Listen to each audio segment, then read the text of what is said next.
Shalom, selamat pagi jemaat dikasih Tuhan. Kembali kita berjumpa dalam renungan pagi. Mari pagi hari ini kita akan bersama-sama kembali merenungkan firman Tuhan. Sebab itulah yang menjadi sumber kekuatan buat kita. Firman Tuhan yang akan menuntun, menerangi langkah hidup kita.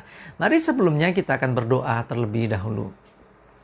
Bapa di surga, terima kasih Tuhan untuk setiap waktu dan kesempatan yang Tuhan beri. Terima kasih Tuhan untuk setiap rahmat dan berkat-Mu, perlindungan dan pemeliharaan-Mu atas hidup kami hingga saat ini. Sungguh-sungguh kami mengucap syukur. Dan pagi ini juga Tuhan kami membutuhkan tuntunan firman-Mu.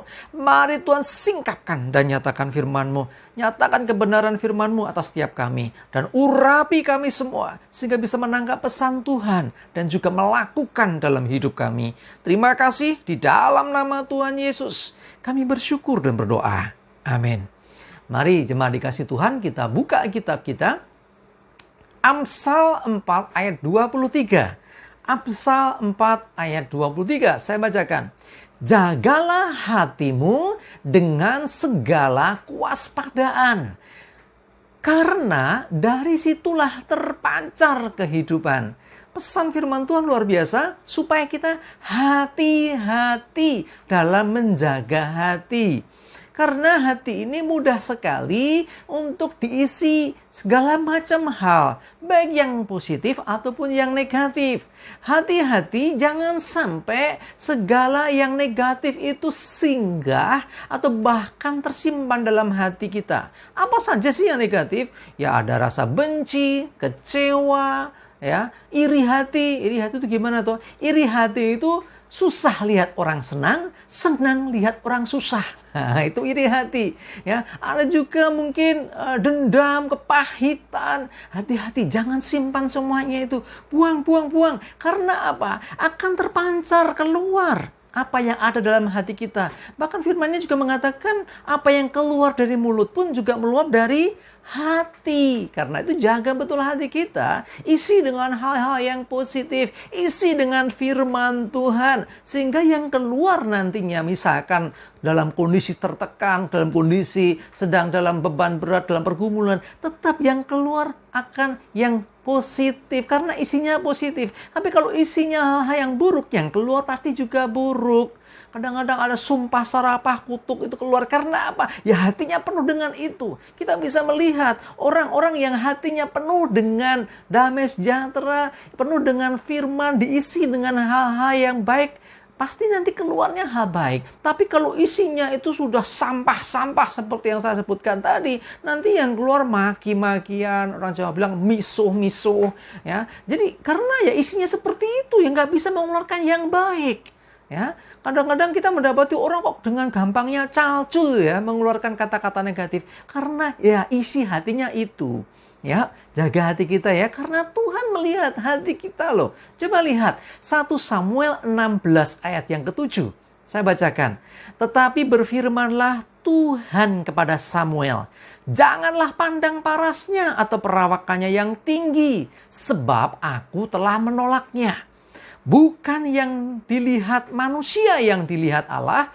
Manusia melihat apa yang di depan mata, tetapi Tuhan melihat hati. Perhatikan ini.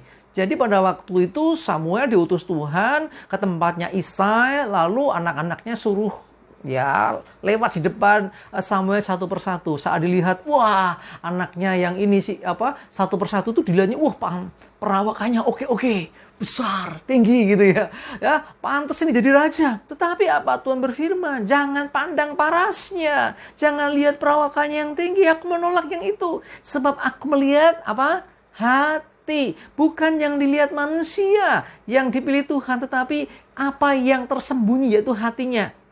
Daud secara penampilan tidak seperti kakak-kakaknya yang tegap tinggi besar ya, tetapi Daud dipilih karena hatinya. Tuhan melihat ketulusan hati seorang Daud. Ayo, jaga hati kita ya, supaya pada waktu Tuhan melihat hati kita, Tuhan berkenan. Nah, orang-orang yang dikenan Tuhan seperti inilah yang nantinya akan dipromosikan Tuhan. Orang-orang yang hatinya murni, hatinya bersih, tulus, inilah yang akan dipakai Tuhan. Tuhan memilih orang-orang yang demikian. Seperti hanya peristiwa pada waktu Samuel memilih seorang pengganti Saul. Dan akhirnya yang dipilih adalah Daud karena hatinya. Ya, coba lihat sekarang dalam Lukas 16 ayat 15. Perhatikan ya. Lalu ia berkata kepada mereka, kamu membenarkan diri di hadapan orang, tetapi Allah mengetahui hatimu. Sebab apa yang dikagumi manusia dibenci oleh Allah. Kadang orang-orang menutupi aslinya, jati dirinya, menutupi apa yang di hatinya dengan penampilan luar. Mungkin di luarnya kelihatannya orangnya ramah, orangnya baik, orangnya istilahnya perhatian. Ternyata kadang-kadang orang-orang yang demikian hatinya belum tentu seperti itu. Kalau kita melihat orang-orang yang menipu itu, penampilan baik, perhatian, ternyata penipu. Ya, sering kita mendengar cerita orang-orang di luarnya menarik, tapi ternyata hatinya itu penuh dengan hal-hal yang buruk, penuh siasat, tanda kutip, siasat busuk. Kadang-kadang itu bisa terjadi. Karena itu Tuhan membenci itu semua. Ya, jadi yang dikagumi manusia, wah hebat dia, luar biasa. Saudara, kalau kita melihat orang di Subio luar biasa, belum tentu itu betul-betul baik adanya. Nah, karena itu harus dilihat dari hatinya. Dan seringkali hatinya seperti apa itu terlihat pada waktu orang itu dalam tekanan. Seperti hanya saudara masukkan sesuatu ke dalam wadah di planet gitu ya. Isinya cerot keluar, muncrat misalnya saudara menaruh mentega ya di dalam plastik ditekan nanti akan keluar menteganya. Kalau di dalamnya itu sudah isi dengan misalnya yang busuk ya, sampah, lumpur, ditekan nanti ya dari plastik itu keluarnya surat itu apa? Lumpur juga. Artinya apa? Yang masuk itulah, yang tersimpan di dalam itulah yang akan keluar. Tuhan melihat hati kita. Mari jaga hati kita dengan segala kewaspadaan. Jangan sampai terisi dengan hal-hal yang buruk, tapi isilah dengan hal yang baik. Isilah dengan firman Tuhan, segala yang membangun dan menguatkan. Amin. Kita berdoa. Terima kasih Tuhan, kami bersyukur untuk firman-Mu pagi ini. Kami mau jaga hati kami Tuhan, supaya hati kami senantiasa diisi dengan hal yang baik. Supaya ketika Tuhan memandang hati kami, Tuhan berkenan atas setiap hidup kami. Karena hati kami murni dan tulus di hadapan-Mu. Ampuni Tuhan kalau masih ada sampah-sampah dalam hati kami. Kami berdoa hari ini Tuhan, bersihkan setiap sampah itu. Lepaskan dari hati kami segala kecewa, segala pahit hati, segala apa yang buruk. Dan biarlah damai sejahtera dan berkat Tuhan sekarang yang menggantikan, memenuhi hati kami. Terima kasih, kami bersyukur ya Tuhan. Kami serahkan hari ini, pimpin kami, sertai kami Tuhan. Jauhkan celaka mara bahaya, dalam damai sejahtera dan berkat Tuhan. Dalam nama Yesus, kami berdoa dan bersyukur. Amin. Mari jemaat dikasih Tuhan, ayo semangat terus ya. Maju terus dalam iman dan pengharapan. Tuhan Yesus memberkati kita semua. Amin.